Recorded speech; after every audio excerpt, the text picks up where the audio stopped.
baik pagi, siang, ataupun malam, Bapak Clemens dan kawan-kawan sekalian. Kami dari kelompok 3 akan mempresentasikan chapter 13 yang berjudul Global Marketing Communication Decision Part 1. Next. Sebelum presentasi dimulai, alangkah lebih baik untuk memperkenalkan anggota kelompok kami. Saya sendiri Hutman Hafizataki, kemudian Brinda Samantha Halim, selanjutnya Fernando Gratia Omnistera, lalu Afifah Salma, dan yang terakhir Jessica Angelica Pang. Next. Oke, saya akan membahas subbab pertama yaitu 13.1 Global Advertising. Itu lingkungan di mana program dan strategi komunikasi pemasaran diimplementasikan berbeda dari satu negara ke negara yang lain. Tantangan komunikasi lintas batas mendorong perusahaan global dan agensi periklanan mereka untuk mengadopsi komunikasi pemasaran terpadu atau IMC yang mengakui perlunya koordinasi elemen strategi komunikasi perusahaan.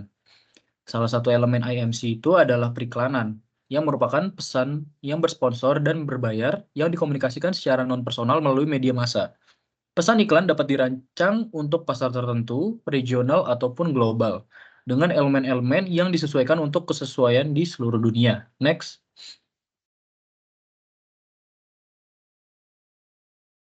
Lanjut, Global Advertising Content, standarisasi versus adaptasi. Komunikasi terjadi hanya ketika makna yang dimaksudkan ditransfer dari sumber ke penerima.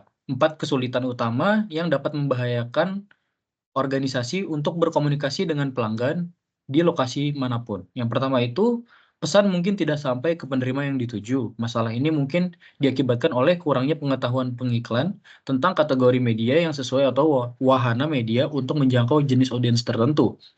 Lalu yang kedua, pesan mungkin sampai ke khalayak sasaran, tetapi tidak dipahami atau bahkan disalahpahami. Kesulitan ini mungkin mencerminkan pemahaman yang tidak memadai tentang tingkat kecanggihan audiens target atau pengkodaan yang tidak tepat. Lalu yang ketiga itu pesan dapat mencapai audiens sasaran dan dapat dipahami, tetapi tetap tidak memaksa penerima untuk mengambil tindakan. Masalah ini bisa diakibatkan oleh kurangnya pengetahuan budaya tentang audiens target. Lalu yang terakhir, yang keempat itu, keefektifan pesan dapat terganggu oleh kebisingan. Kebisingan ini yaitu adalah pengaruh eksternal, seperti persaingan iklan, tenaga penjualan lainnya, atau kebingungan di pihak penerima, yang dapat mengurangi keefektifan utama komunikasi. Next. Slide selanjutnya akan dipresentasikan oleh rekan saya.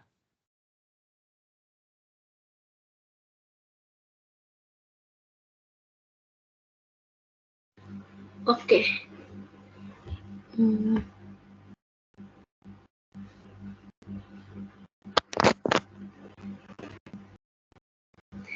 Baik. Selanjutnya, advertising agencies, organization, and brands. Periklanan adalah bisnis yang bergerak cepat dan dunia bioiklan bersifat cair dan dinamis. Badan-badan baru dibentuk, badan-badan yang ada dibubarkan, dan investasi lintas negara, spin-off, usaha patungan, serta merger dan akuisisi merupakan fakta kehidupan. Organisasi periklanan global terbesar berdasarkan pendapatan dunia pada tahun 2016 ditunjukkan pada tabel 13.2. Dan 3 periklanan terbesar adalah yang pertama WPP Group dari London, itu sebesar $19.379. Yang kedua ada Omnicom Group dari New York, yaitu sebesar $15.417. Dan yang ketiga Publicis Group dari Paris yang sebesar $10.765. Baik, selanjutnya. Selanjutnya itu selecting and advertising agencies in the era of digital disruption. Perusahaan dapat melakukan beberapa fungsi periklanan secara internal menggunakan satu atau lebih agen luar, atau menggabungkan kedua pendekatan tersebut. Keuntungan menggunakan staf pemasaran dan periklanan internal untuk pekerjaan kreatif atau perencanaan media dapat mencakup kontrol yang lebih besar, pengetahuan produk dan merek yang unggul, dan biaya yang lebih rendah. Dunia periklanan tradisional, termasuk pendekatan terhadap kreativitas, periklanan, saluran komunikasi yang telah lama ada, dan proses pembelian media, sedang diubah ketika klien berupaya memanfaatkan data besar dan memanfaatkan peluang media sosial untuk meningkatkan segmentasi dan strategi penargetan. Next. Dengan mempertimbangkan perubahan dan tantangan ini, berikut adalah beberapa pertimbangan yang harus dilakukan. Beberapa berperan ketika pengiklan memilih biro iklan. Yang pertama itu organisasi perusahaan. Perusahaan yang terdesentralisasi biasanya memperbolehkan manajer berada pada posisi yang sama, anak perusahaan lokal, untuk membuat keputusan pemilihan biro iklan. Yang kedua, daya tanggap sosial nasional. Apakah lembaga global tersebut memahami budaya lokal dan kebiasaan membeli di negara tertentu, atau haruskah lembaga lokal dipekerjakan? Yang ketiga, cakupan wilayah, yaitu apakah calon agensi mencakup seluruh pasar yang relevan. Dan yang keempat itu persepsi pembeli. Kesadaran merek seperti apa yang ingin diproyeksikan oleh perusahaan jika produk memerlukan identifikasi lokal yang kuat. Yang terbaik adalah memilih lembaga nasional. Dan yang terakhir, persepsi pembeli, kesadaran merek seperti apa yang diingin proyeksikan oleh perusahaan. Jika produk memerlukan identifikasi lokal yang kuat, yang terbaik adalah memilih lembaga nasional. Para profesional periklanan menghadapi tekanan yang semakin besar untuk menyeimbangkan keinginan akan kebebasan berkreasi dengan pendekatan berbasis data yang sedang berkembang. Beberapa kritikus periklanan mengeluh bahwa agensi terkadang mencoba menciptakan iklan yang akan memenangkan penghargaan dan menghasilkan pengakuan dan prestis daripada iklan yang melayani kebutuhan klien. Sementara itu, para agensi kreatif mendapati diri mereka berselisih dengan talenta digital yang mungkin lebih terbiasa membangun merek melalui media sosial daripada pergi ke lokasi untuk memfilmkan kampanye ITV. Baik, selanjutnya akan dijelaskan oleh teman saya.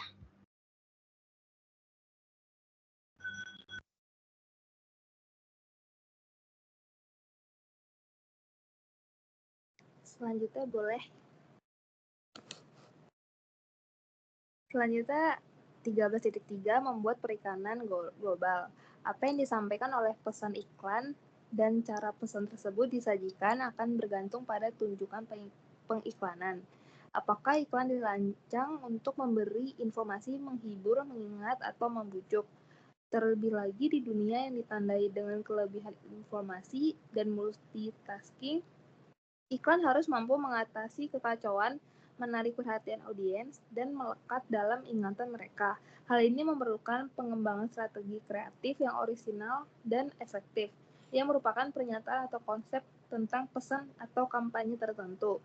Daya tarik periklanan adalah pendekatan komunikasi yang berkaitan dengan motif khalayak sasaran. Iklan yang didasarkan pada daya tarik rasional bergantung pada logika dan berbicara kepada kecerdasan audiens. Daya tarik rasional didasarkan pada kebutuhan konsumen akan informasi dan biasanya berisi banyak salinan. Boleh di next.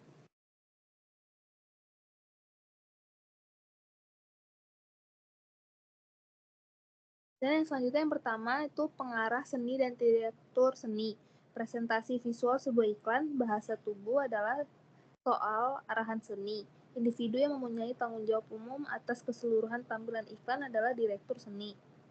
Orang ini biasanya memiliki staf yang memilih grafik, gambar, gaya ketik, dan elemen visual lainnya yang muncul dalam sebuah iklan.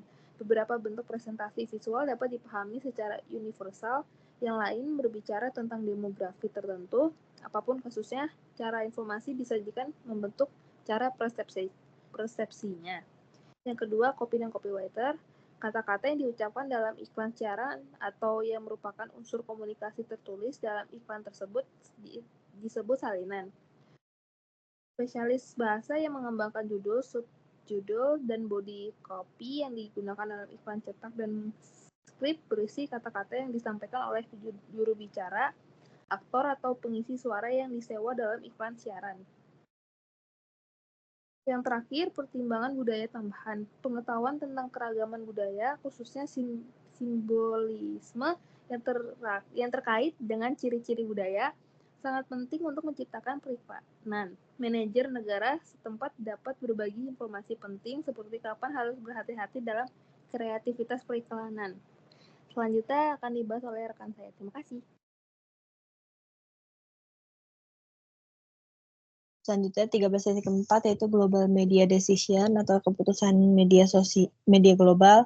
Permasalahan berikutnya yang dihadapi pengiklan adalah media atau media mana yang akan digunakan ketika berkomunikasi dengan khalayak sasaran. Unit WPP Mindshare Worldwide, OMB Worldwide dari Omnicom dan Mediacom dari WPP adalah 3 spesialis media terkemuka. Alternatif yang tersedia secara garis besar dapat dikategorikan menjadi media cetak, media elektronik, dan lainnya. Media cetak berkisar dari surat kabar harian dan mingguan lokal hingga majalah dan publikasi bisnis dengan khalayak nasional, regional, atau internasional. Media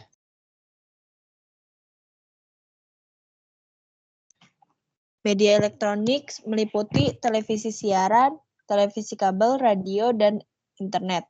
Selain itu, pengiklan dapat menggunakan berbagai bentuk iklan luar ruang, transit, dan surat langsung. Secara global, keputusan media harus mempertimbangkan peraturan spesifik suatu negara. Boleh di next? Oke, selanjutnya mengenai pengeluaran periklanan global dan sarana media, setiap tahun lebih banyak uang yang dibelanjakan untuk periklanan di Amerika Serikat dibandingkan di negara lain di dunia. Seperti disebutkan sebelumnya, belanja AS pada tahun 2017 itu berjumlah lebih dari 200 miliar dolar. Untuk pemasukan angka ini ke dalam konteksnya, itu mempertimbangkan belanja iklan pada tahun 2017 di Tiongkok yang kini merupakan pasar periklanan terbesar kedua di dunia. Berjumlah sekitar 80 miliar dolar. Selain itu, seperti yang diperkirakan, belanja iklan per kapita itu terbesar terjadi di negara-negara yang berkapita atau berpendapatan tinggi. Pengiklan dapat memilih dari berbagai media, termasuk media penyiaran, misalnya televisi dan radio, dan media cetak, misalnya majalah dan surat kabar. Dalam masing-masing kategori ini, berbagai sarana media tersedia untuk menjangkau khalayak sasaran tertentu melalui komunikasi pemasaran. Di antara saluran kabel, BBC Amerika dan ESPN adalah contoh sarana media. Boleh di next? Selama bertahun-tahun, televisi, termasuk siaran, kabel, dan satelit merupakan media periklanan nomor 1 yang menyumbang antara 40 hingga 50% pengeluaran global. Surat kabar menempati peringkat kedua di seluruh dunia yang menyumbang sekitar 25% belanja iklan. Amazon baru-baru ini mengumumkan bahwa mereka memiliki 100 juta pelanggan layanan streaming Prime Video bebas iklan.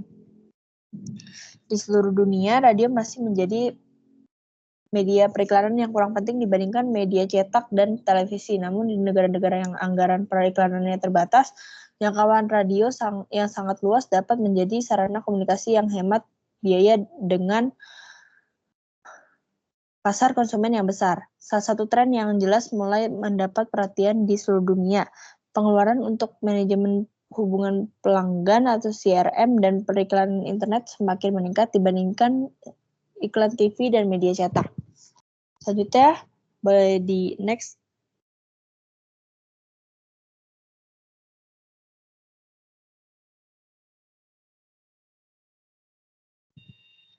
Oke, selanjutnya mengenai media decision atau keputusan media, seperti yang sudah disebutkan sebelumnya, iklan surat kabar telah mengalami penurunan selama beberapa tahun. Banyak makalah telah berhenti diterbitkan untuk digabungkan ke dalam makalah lain. Media cetak sedang menikmati kebangkitan karena format surat kabar yang didesain ulang dan suplemen yang menarik memikat generasi pembaca baru.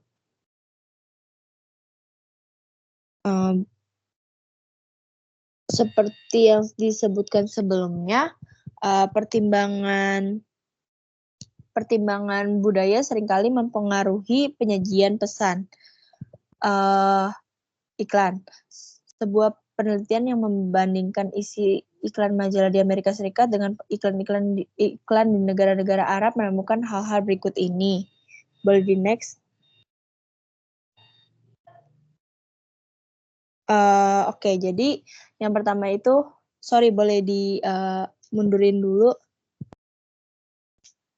Oke, jadi yang pertama itu orang-orang itu lebih jarang digambarkan dalam iklan majalah berbahasa Arab, namun ketika orang benar-benar muncul, tidak ada perbedaan sejauh mana perempuan digambarkan.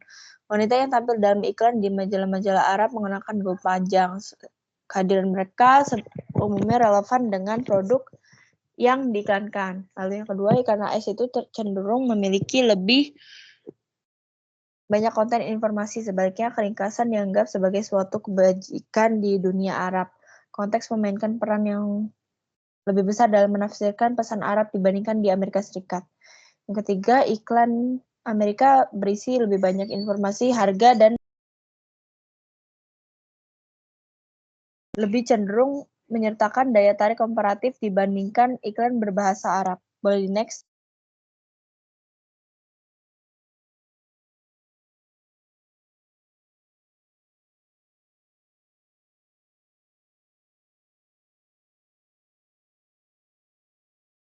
Baik, yang berikutnya mengenai Public Relation and Publicity. Hubungan masyarakat atau PR adalah proses komunikasi strategis yang membangun hubungan yang saling menguntungkan antar organisasi dan publiknya. Personil hubungan masyarakat bertanggung jawab untuk menumbuhkan niat baik, pemahaman, dan penerimaan di antara berbagai konstituen dan pemangku kepentingan perusahaan. Salah satu tugas praktisi PR adalah menghasilkan publisitas yang menguntungkan. Profesional PR juga memainkan peran penting dalam menanggapi laporan media yang tidak menyenangkan, krisis atau kontroversi yang muncul karena aktivitas perusahaan di berbagai belahan dunia. Dalam situasi seperti ini, dan terutama jika reputasi perusahaan sedang dipertaruhkan, praktik humas yang baik adalah dengan segera merespon dan memberikan fakta kepada publik. Alat dasar PR meliputi rilis berita, buletin, media kit, konferensi pers, tur ke pabrik dan fasilitas perusahaan lainnya. Artikel di jurnal perdagangan atau profesional, publikasi dan brosur perusahaan, wawancara, bincang-bincang di TV dan radio, acara khusus, media sosial, dan situs web perusahaan. Selanjutnya,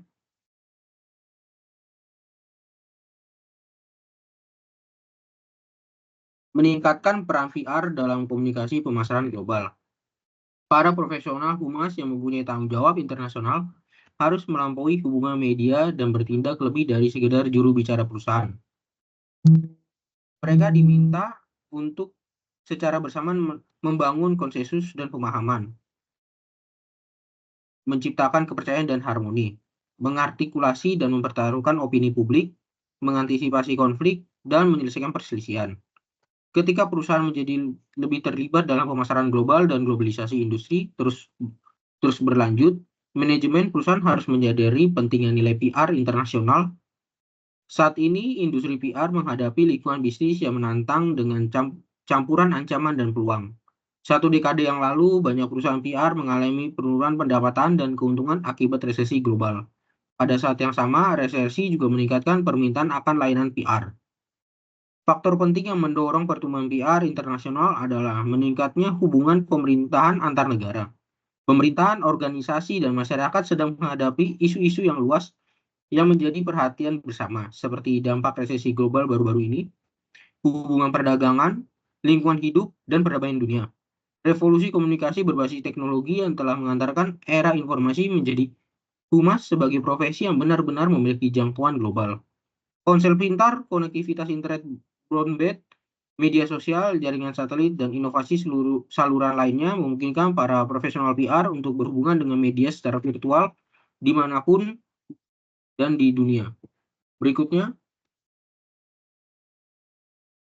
Meningkatnya peran PR dalam komunikasi pemasaran.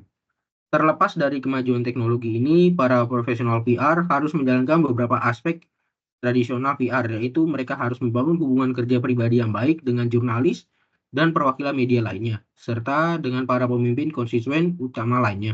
Oleh karena itu, diperlukan keterampilan interpersonal yang baik. Slide berikutnya.